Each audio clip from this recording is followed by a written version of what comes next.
औज़ुबिल्लाहि मिनश्शैतानिर्रजीम बिस्मिल्लाहिर्रहमानिर्रहीम। Dear students, अस्सलाम वालेकुम रहमतुल्लाहि व बरकातुहू। आज के लेक्चर में हम केमिस्ट्री जो पीटीबी का आपका कोर्स है उसके chapter number 2 experimental techniques in the chemistry, उसमें एक टेक्निक डील करेंगे दैट इज़ कॉल्ड क्रिस्टलाइजेशन।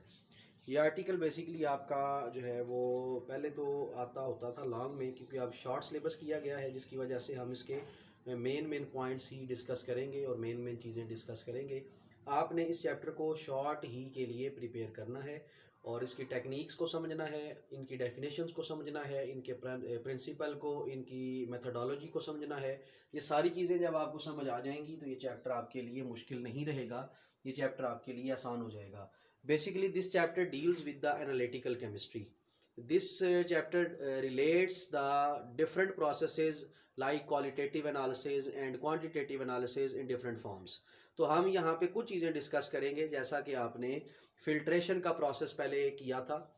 आज हम करेंगे क्रिस्टलाइजेशन, फिर उसके बाद सब्लिमेशन, फिर उसके बाद सॉल्वेंट एक्सट्रैक्शन, फिर उसके बाद क्रोमेटोग्राफी।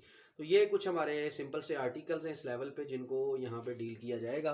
तो अब आप ज़रा सबसे पहले देखिए, लिखा हुआ है आपके सामने crystallization. What is meant by crystallization? Crystallization it is the removal of solid. It is removal of solid. Solid को आपने रिमूव करना है कहां से? From the solution. कोई सॉल्यूशन बना हुआ होगा, आपने उस सॉल्यूशन से रिक्वायर्ड सॉलिड को निकालना है। कैसे निकालेंगे? By increasing the concentration of the solid. By increasing the concentration of solid. उस सॉलिड की कंसंट्रेशन को आप इंक्रीज कर देंगे। जब उस सॉलिड की कंसंट्रेशन को आप इंक्रीज करेंगे तो इंक्रीज करने पर जो आपका सैचुरेशन पॉइंट है, जहाँ पे वो सैचुरेटेड सॉल्यूशन बनाते हैं जिसमें maximum amount of solute add हो जाती है, जब आप उस सैचुरेटेड पॉइंट से अबव बढ़ते हैं तो क्या होता है कि ये जो भी सॉलिड होगा वो अब सॉलिडिफाई होके उस सॉल्यूशन से निकलना शुरू करेगा। तो फिर हम उसको जो है वो सेपरेट आउट भी करेंगे। This process is called crystallization. तो ये क्रिस्टलाइजेशन है। तो क्रिस्टलाइजेशन में बेसिकली हम जो है वो देखते क्या है, क्रिस्टलाइजेशन में जो सॉलिड रिमूव होता है इन the form of crystals remove होता है।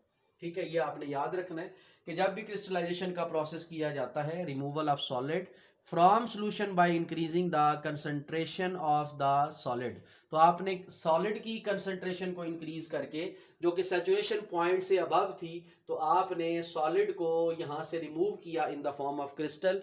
This is called crystallization. ये आपने क्रिस्टलाइजेशन किया। अब हम क्रिस्टलाइजेशन करने के लिए डिफरेंट स्टेप्स देखते हैं। ठीक है, मसलन आपको यहां पर मैं एक एग्जांपल देता हूं। ये आपने लिया हुआ है जी, एक बीकर है आपके पास।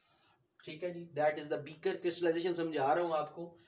इस बीकर में अब आपने मसलन थोड़ी सी अमाउंट में ले लिया, ये वाटर फॉर एग्जांपल आपने इसके अंदर यहां पे इस्तेमाल कर लिया।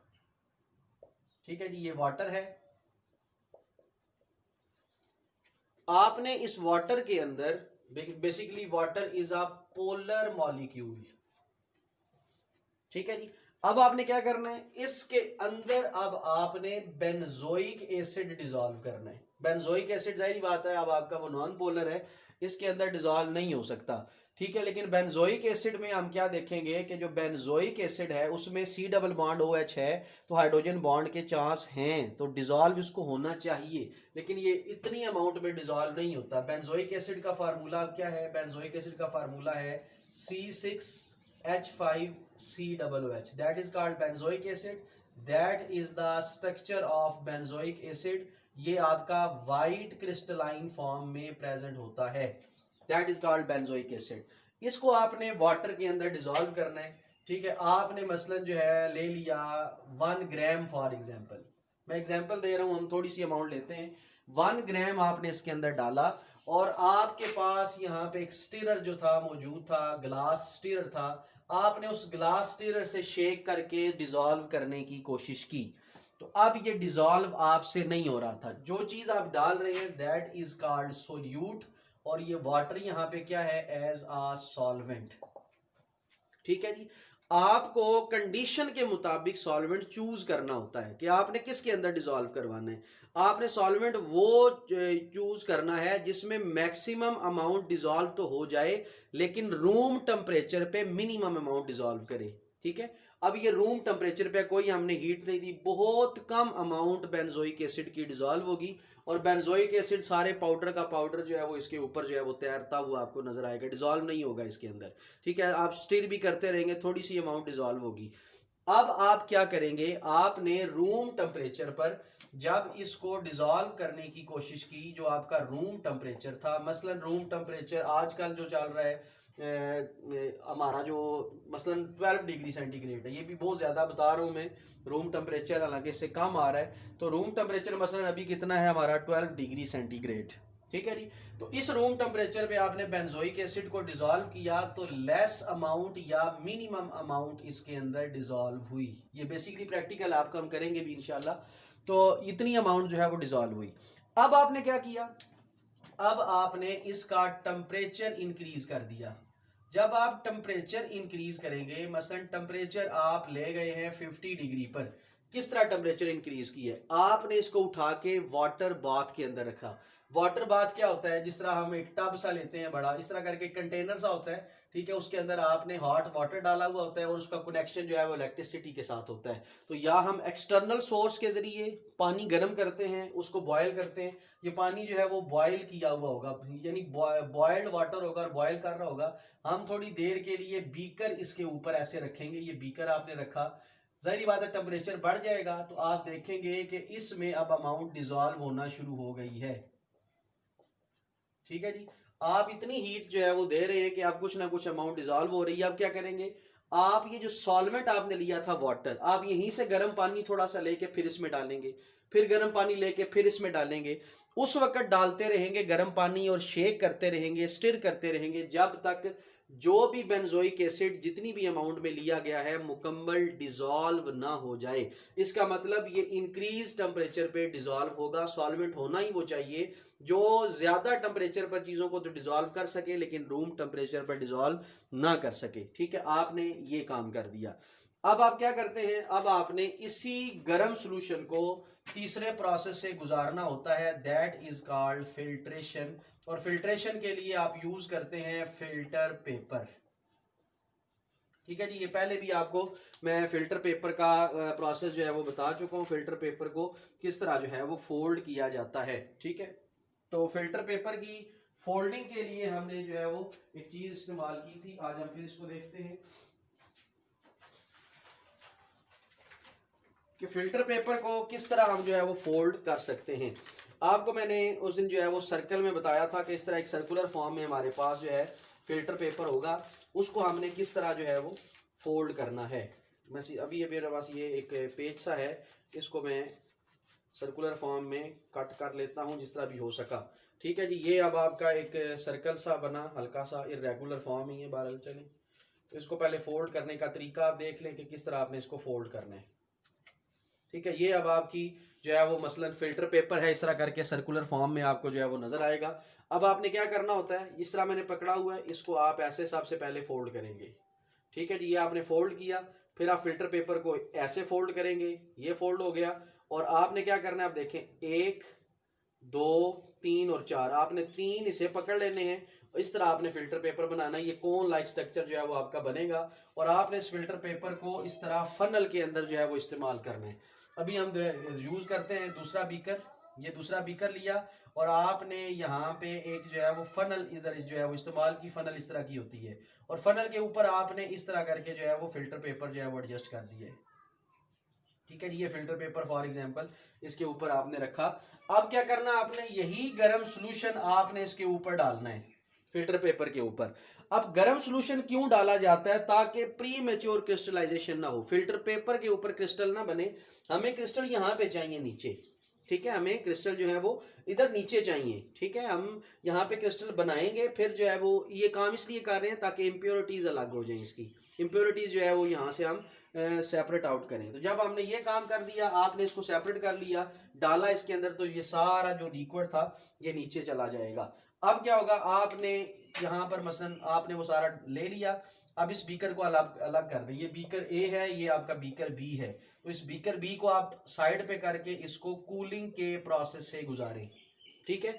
जब ये कूल हो जाएगा, कूल होने के बाद बिग साइज क्रिस्टल बनेंगे और उन क्रिस्टल्स को अगेन आपने फिर फिल्ट्रेशन के प्रोसेस से गुजारना है, बीकर सी लेना है, इसी तरह जो है वो फनल है और फनल के ऊपर जो है वो आप इस तरह इस्तेमाल करेंगे, तो आप जो ही गिराएंगे तो फिल्टर पेपर के ऊपर अब आपको सॉलिड जो है वो नजर आएगा और ये यहाँ पर आपको क्रिस्टल जो है वो कलेक्ट होते हुए दिखेंगे और ये जो क्रिस्टल यहाँ पे बने हैं इसी प्रोसेस को हम क्या कहते हैं, क्रिस्टलाइजेशन का प्रोसेस कहते हैं। फिर इनको ड्राई किया जाता है, एयर ड्राई भी होता है, उसके बाद जो है वो धूप में भी रख के हम ड्राई करते हैं, तो ये बाद का जो है वो प्रोसेस है। तो ये ओवरऑल क्रिस्टलाइजेशन कहलाती है। तो अब हम इसके थोड़े से थीम की तरफ, फिनोमेना की तरफ आ जाते हैं। कुछ टर्म्स थी जो बताना जरूरी थी। आप यहाँ पे आपको लिखा हुआ नजर आ रहा है चॉइस ऑफ द सॉल्वेंट। आपने यहाँ पे वाटर लिया है, इसको चूज हमने क्यों किया, इसकी वजह सबसे पहली चीज है कि dissolve large amount of solute at its boiling point. अपने बॉइलिंग पॉइंट तक ये मैक्सिमम चीजें डिजॉल्व कर सके, ठीक है, मैक्सिमम चीजों को ये अपने अंदर डिजॉल्व करें या लार्ज अमाउंट को डिजॉल्व करें। Should not react chemically with the solute. अब देखें, बेंजोइक एसिड और वाटर आपस में रिएक्ट नहीं करते, कोई रिएक्शन नहीं इनका होता, जस्ट डिजॉल्व कर रहा है। should not react chemically with the solute। तीसरा point, should not dissolve the impurities। impurities को अपने अंदर डिसॉल्व ना करे। चौथा, impurities should not crystallize from the solvent। solvent से impurities क्रिस्टल ना बना के बाहर निकलनी, यानी हमें चाहिए कुछ और, निकल कुछ और आए, impurities साथ उसके ना आए, तो ये solvent ऐसा चूज करना चाहिए। उसके बाद इसका जो पॉइंट नंबर 5 बनता है, should deposit well formed crystal on the cooling. जब आप कूलिंग करते हैं तो एक वेल फॉर्म्ड क्रिस्टल आपको बने, बिग साइज क्रिस्टल बने, अच्छी शेप के क्रिस्टल आपको बनते हुए नजर आए, ऐसा सॉल्वेंट आप यूज करें। और ये जो सॉल्वेंट आप इस्तेमाल करें वो सॉल्वेंट जो है वो आपका सस्ता होना चाहिए और इस्तेमाल करने में भी सेफ होना चाहिए, उसको आग ना पकड़े या वो एक्सप्लोसिव ना हो या वो फायर को कैच ना करे, तो उस तरह की चीजें हम यूज करते हैं। That is called choice of the solvent. When you are going to deal with the crystallization you have to choose the solvent. आपको सॉल्वेंट चूज करना पड़ेगा और there are some specific properties of the solvent. When you choose the solvent you can understand these all choices for the solvent. इन सारे points को आप देखेंगे, इन सारी चॉइसेस को आप देखेंगे कि ये होना चाहिए, हम इस तरह का सॉल्वेंट इस्तेमाल करते हैं। Then second is the preparation of the saturated solution. यहां पर जो आपने ये काम किया था, that is the preparation of the saturated solution, room temperature, फिर temperature, that is called preparation of the saturated solution. किस तरह हम करते हैं, substances is dissolved in the minimum. जो सब्सटेंस आपने लिया है, substance is dissolved in minimum amount of the solvent and is heated with the constant stirring. आपने क्या लिया, मिनिमम अमाउंट इसमें डाली है, ठीक है, ये मिनिमम अमाउंट है सॉल्वेंट की, आपने इसके अंदर ये सोल्यूट डाला, सॉल्वेंट की मिनिमम अमाउंट है, ये आपने लिया, फिर आपने क्या किया, रूम टेम्परेचर पे चेक किया, टेम्परेचर इंक्रीज करते गए उसे डिसॉल्व किया, फिर आप हॉट सॉल्वेंट इसके अंदर जो है वो डालते गए। That is written in this paragraph। Substance is dissolved in the minimum amount of solvent and is heated with the constant stirring। Add more solvent to the boiling solution। फिर आपने क्या करना है, मोर सॉल्वेंट लेना है, ये जो सोल्यूशन है आपका बॉयल कर रहा था इसके अंदर आपने फिर यहाँ से पानी डालते जाने, क्योंकि आप वाटर ही ले रहे हैं यहाँ पे एज अ सॉल्वेंट। फिल्ट्रेशन कैसे करनी है, आपने फिल्ट्रेशन का प्रोसेस आपको बताया। Insoluble impurities are then remove by the filtration through a normal filter paper. आप नॉर्मल फिल्टर पेपर, हम इस लेवल पे नॉर्मली फिल्टर पेपर लेते हैं जिसको वॉटमैन नंबर 1 कहते हैं, ठीक है, तो वो फिल्टर पेपर का एक नाम है, हम वो लेते हैं। सेलुलोज की जो है वो स्ट्रेंथ पे डिपेंड करता है, आपको पहले भी लेक्चर में मैंने बताया था। तो this avoid the premature crystallization. आपने गरम गरम सॉल्वेंट क्यों डाला इसके ऊपर, गरम गरम सोल्यूशन क्यों डाला इसके ऊपर, ताकि यहाँ पर पहले से ही क्रिस्टल ना बन जाए, सारे का सारा जो है लिक्विड इंप्योरिटीज यहाँ पे बस रह जाए, बाकी सारे का सारा जो है वो नीचे बीकर के अंदर चला जाए। अब हम इसको कूल करते हैं। Hot solution is then cooled at the moderate rate, ठीक है, बिल्कुल स्लो रेट पर हम इसको जो है वो कूल करते हैं ताकि इसके अंदर जो है वो क्या हो सके, अच्छे क्रिस्टल बने और दूसरा ये कि प्रॉब्लम क्रिएट ना हो। उसके बाद अगला जो स्टेप है, step number 5, that is called collecting the crystals. Crystals को कलेक्ट करना। यहाँ पर मैंने आपको बताया था कि आपने इसको कूल किया, कूल करने के बाद अगेन आप फिल्टर पेपर लेकर डालें। फिल्टर पेपर के ऊपर आपको क्या नजर आएंगे, फिल्टर पेपर के ऊपर आपको फिर जो है वो क्रिस्टल्स जो है वो बने हुए नजर आएंगे। फिर आपने इन क्रिस्टल्स को जो है वो ड्राई करना है। ड्राई करने के लिए आप एयर इस्तेमाल कर सकते हैं, ड्राई करने के लिए आप धूप में रख सकते हैं, लेकिन आपने उस धूप में रखना है कि वो डीकम्पोज ना कर जाए। ये भी आपने ख्याल रखना है, बाज़ का टेम्परेचर देने पर क्रिस्टल्स डीकम्पोज कर जाते हैं, तो इस चीज़ का भी आपने ख्याल रखना है। एयर ड्राई कर सकते हैं, वैक्यूम ड्राई इसको किया जा सकता है, मुख्तलिफ इसके प्रोसेसेस है, या वैसे ही रूम पे छोड़ दें तो आहिस्ता आहिस्ता वो एवापोरेट करते करते खुद ही जो है वो खुश्क हो जाएंगे, तो हम उसको ड्राई करके जो है वो क्रिस्टल्स को निकाल लेते हैं। तो that is the main process of crystallization. इसमें अगर आपने कलर जो है वो आ रहे हैं क्रिस्टल्स के, तो आपने उनको डी कलराइज करना है। आपको कलर नहीं चाहिए, आप कहते हैं जी ये बिल्कुल बगैर कलर के आने चाहिए, तो इसके लिए हम डी कलराइजर जो है वो इस्तेमाल करते हैं। सॉरी जी। डी कलराइजर बेसिकली हम क्या इस्तेमाल करते हैं, एनिमल चारकोल। एनिमल चारकोल आप लें और क्रिस्टल्स को जो है उसके साथ जो है वो ट्रीट करें। एनिमल चारकोल रखते हैं, फिल्टर पेपर आपने रखा है, वो सारा कलर एब्जॉर्ब कर लेंगे, ठीक है। वो एनिमल चारकोल सारा कलर एब्जॉर्ब कर लेगी और आपके क्रिस्टल जो हैं वो ब्लैक एंड जिस तरह होते हैं आपके बगैर कलर की, ठीक है, कलरलेस क्रिस्टल्स जो है वो आपके जनरेट हो जाएंगे। This is called crystallization process, that is very interesting practical. और इस प्रैक्टिकल को जब आप परफॉर्म करेंगे तो ये बेसिकली बाज़ औक़ात 1 या 2 दिन लेता है ड्राई करने में। तो ये बड़ा ज़बरदस्त किस्म का प्रैक्टिकल है, बेंजोइक एसिड का आपके लेवल पे भी शामिल है। तो इंशाल्लाह हम जल्द अज जल्द इस प्रैक्टिकल को परफॉर्म भी करेंगे। तो बस ये है कि ये लॉकडाउन वाला सिलसिला जो है वो जल्दी जल्दी ख़त्म हो और हमारी एजुकेशन जो है वो किसी ख़ास डगर पे चल सके। तो अल्लाह ताला आपका हामी और नासिर हो। अस्सलाम वालेकुम वरहमतुल्लाहि वबरकातुहू।